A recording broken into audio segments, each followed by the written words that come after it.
Sadan keenyuu durbummaa qabna.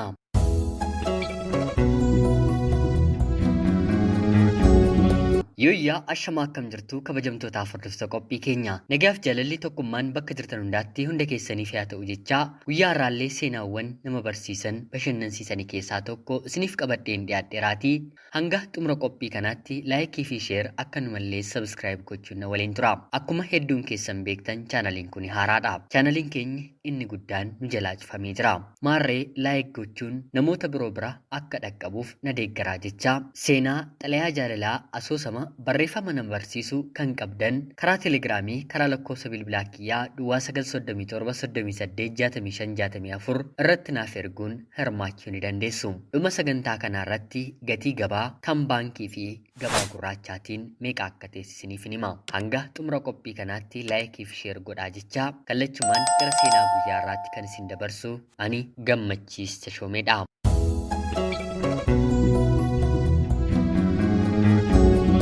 Sadan keenyuu durbummaa qabna. Ilaalchi durbummaa keessumaayyuu bara kana keessa akka ilaalcha boodattafaatti ilaalamuu kan jalqabe bubbuleera. Of eeggadhu, of kabaj jedhanii kan gorsan intala isaanii maatii qofa. Kanaan ala kutaa 6 yookiin immoo torbumattuu dubartiin jaalallee yookiin riyaa yoo qabatte kaayyoon jaalalaa isaanii jalqabaa durbummaa fudhachuudha malee hanga gaa'ilaatti ishee yaadee hanga sanatti immoo kaadhimummaan waliin turuudha. Amma durbummaa kee kan na dhawwatte wanta nan jaallannee fi asoosamni jedhus ni jira. Durbummaan dubartiif kabajaam. Dubartiin durbummaa qabdus hin qabnes ulfina kana dhalootaaf dabarsuu qabdi. Waaqni kan jaallatu manni ijaaran kan itti eebbifamu akka aadaattis akka amantaattis kabaja guddaa kan qabudha. Dhiirris dhalaanis durbummaa qabu. Tarii namni tokko kabajni dhiiraa akkamitti beekamaa jedhee gaafata. Kun bifa saayinsawaatiin ibsamuu dadhabamuu baatus haa ta'uutii garuu dhiirri tokko kana dura dubartii bira gahuu fi gahuu dhiisuunsaa kan ittiin beekamu arrabni isaa dhugaa kan dubbatu yoo ta'edha. Gaheera yoo jedhe gaheera, hin geenye yoo jedhe immoo hin geenye. Kabajni dubartii dhalaallee akkanumaam. Haa ta'uutii garuu lamaanuu qaama lamaan biraa jaalala, kabaja, ulfina argachuuf keessumaa immoo reefu walitti kan dhufan yoo ta'e inni dhiiraa lakki ani si dura dubartiin beeku, isheen dubaraas lakki si dura ani dhiiran beeku jedhanii sobanii dubbachuun kakachuun waanuma baratame. Haa ta'uutii garuu gochaa nuti guyyaa guyyaan goonu sammuun keenyi galmeeffatee waan qabatuuf arrabaan sobnus sammuu keenya garuu sobuu waan hin dandeenyeef bara jireenyaa keenya kamiyyuu nu komachaa nu ceephaa jiraata. Jaalalli yookiin immoo gaa'illi soba of keessatti qabaatee ijaarame guyyaa sobni sun bakkaatii dhabamsiifamu adda bahuu, wal dhiisuu, walitti ka'uutu dhufa. Sababiinsaa immoo eenyuyyuu bara jireenya isaa keessatti keessumaayyuu karaa gaa'ilaa sobamuu kan barbaadu hin jiru. Dhugaa walitti himanii hiree ofii qooddachuutu nama baasa. Tarii inni isheen dhaba jedhee isheen immoo isan dhaba jettee seenaa ishee keessatti soba dabaltee jallistee kan inni haasa'u kan isheen haasoftu guyyaa gaafa ifa bahee tarii gaa'ela isaanii diiguu, tarii immoo walitti bu'iinsa cimaa fiduu, tarii immoo lubbuyyuu wal baasuu walitti fiduu ni danda'a. Haadha tokkotu ture. Ilmi ishee biyya hambaa jiraata. Biyya hambaa keessas waggaa dheeraa tureera. Fuudhaaf kan inni barbaadu immoo intala biyya isaati.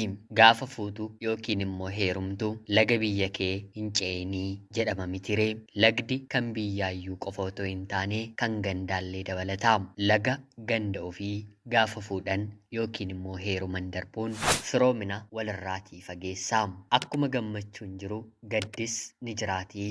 Gaafa guyyaan gaddaa dhufu walitti bu'amamu kan gidduu galee araarsu gaa'ela walitti deebisu waan dhabamuufi maarree namni kunis biyya isaatii ganda isaatii fuudhuu barbaade. Kanaan hojii manaas haadha isaatti kenne. Biyya hambaatii bilbilee harmee isaatiin yaa harmee ani umriin koo fuudhaaf kan irra darbedha.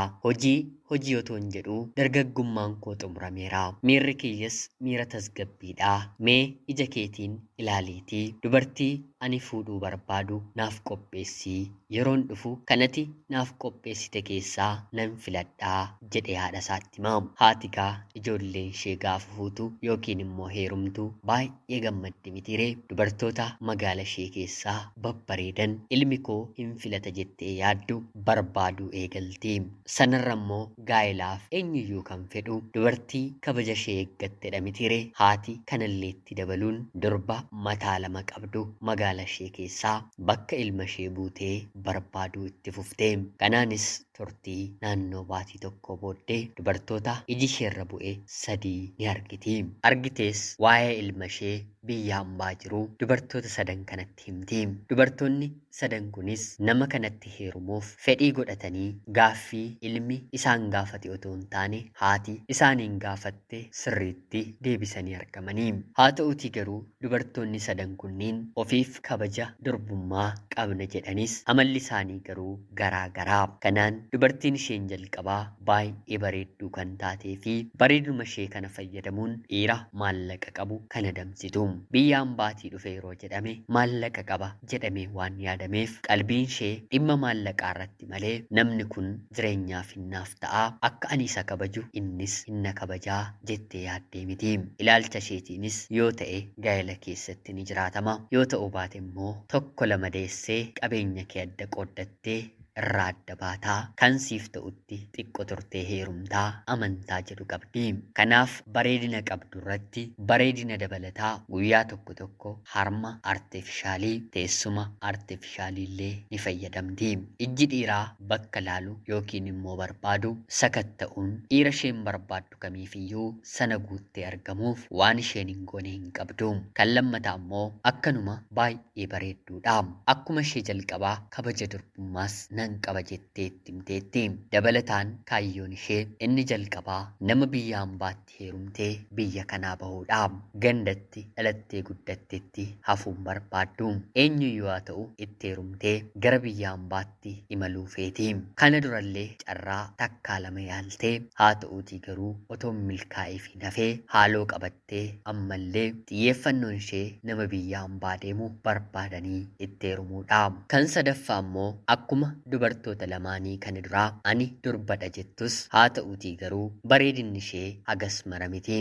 Kaayyoon kan ishee immoo maallaqas biyya hambaa deemus otoo hin taane dhiiruma rabbi kenneefiin amanamtee heerumtee waliin jiraachuu feeti. Jireenya keessatti filannoo gara biraan qabdu. Kaayyoon ishee dhiira dhufurraa otoo hin taane dhiiratti deemtu gammachiistee maatii gammachiisaa uumtee jiraachuudha. Maarree haati kuni dubartoota kana 3 qopheessite. Ilmi ishees dhufe. Kanaan otoo ilma isheetti hin argisiisiin dura ilmi koo kan fuudhu baatii 9 booddee isin keessaa gadameessa isaa keessatti daa'ima kan godhateefidha jette isaanitti himti.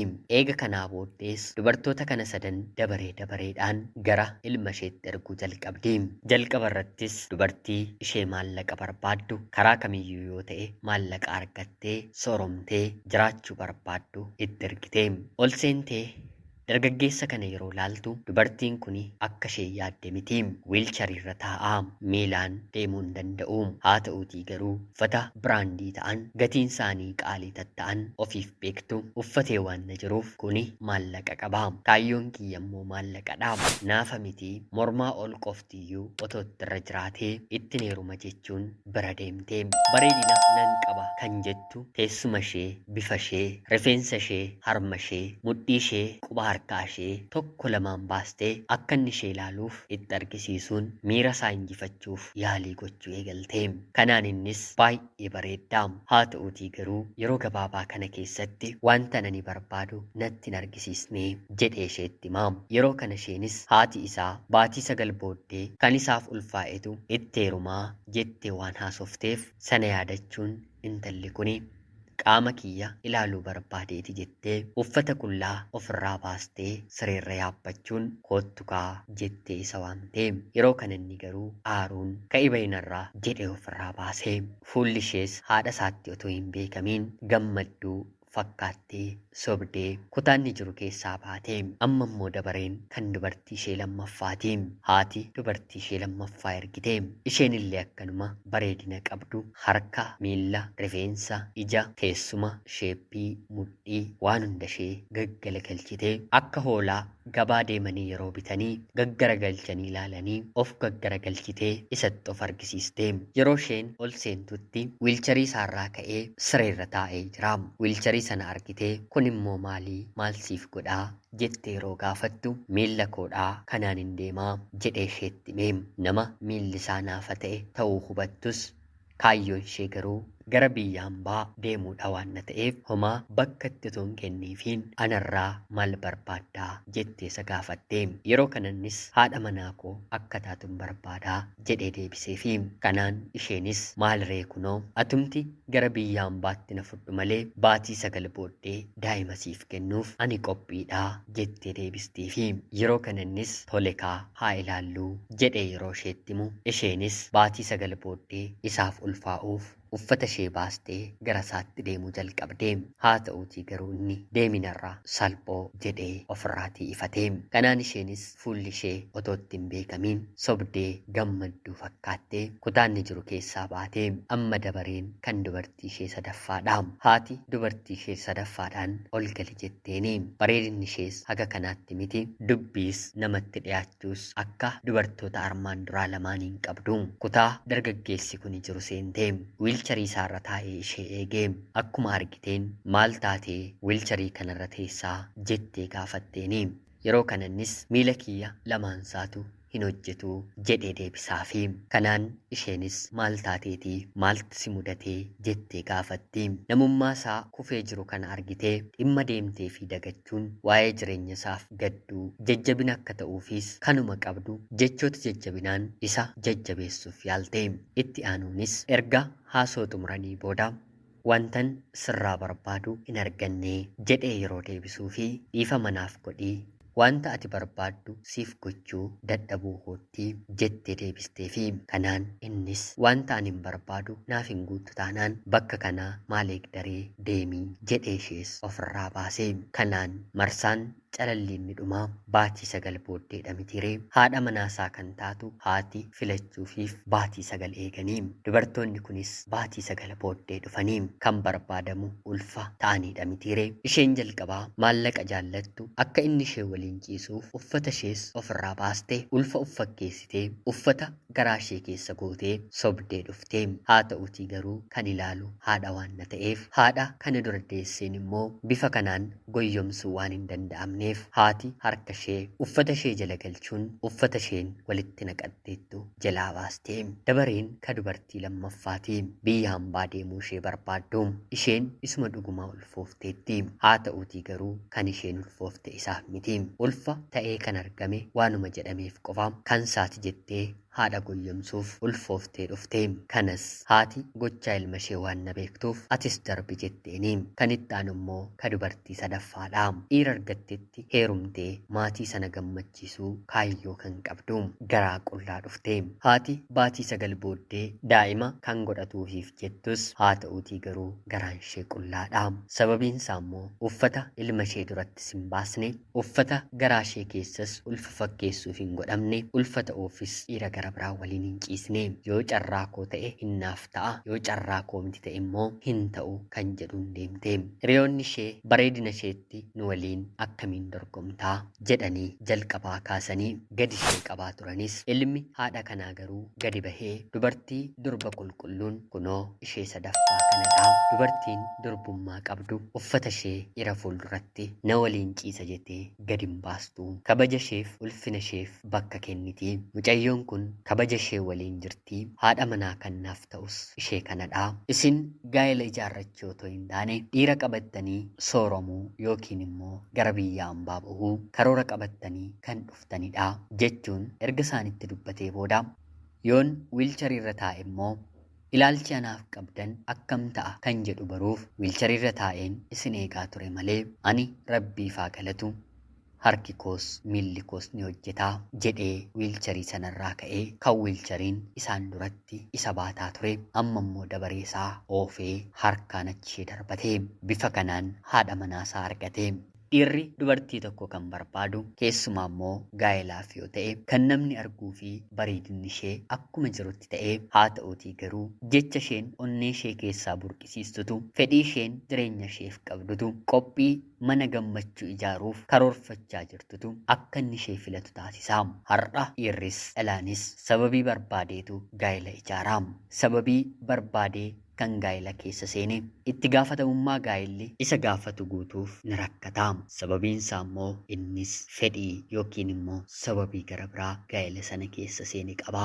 Gaa'elli yoo kabajan yoo ulfeessan jannata lafarraati. Yoo immoo salphisan nageenya sammuu keenyaa diigaa. Kaayyoo karoora gara fuulduraatti jiraannu bittinsee hambisaa. Dubartii Waaqayyo eebbise dhiirri Waaqayyo eebbise kabaja isaa haga gaa'elaatti turfataa. Eebbi kun gaa'ela duratti kan hafu miti. Gaa'ela booddeellee kabaja ofii qabaachuun eebba jireenya keessatti argamu nagaa gammachuu gonfachiisee haga isaan dachee kanarratti waliin jiraatanitti amanamummaa guutuudhaan waliin akka jiraataniif furtuu jireenya isaanii ta'a. Har'a namoonni tokko tokko aadaa amantaa akkanaatti gufuu ta'u. Haa ta'uutii garuu har'a addunyaa jiraannu kana keessatti sababni cubbuu sadarkaa amma kana ga'urra kan nu geessise aadaa amantaa keenya dagachaa dhufuu keenya. Gara qalbii gaariitti akka deebinuuf Waaqayyo nu haa gargaaruun dhaamsa qophii keenya guyyaa har'aati.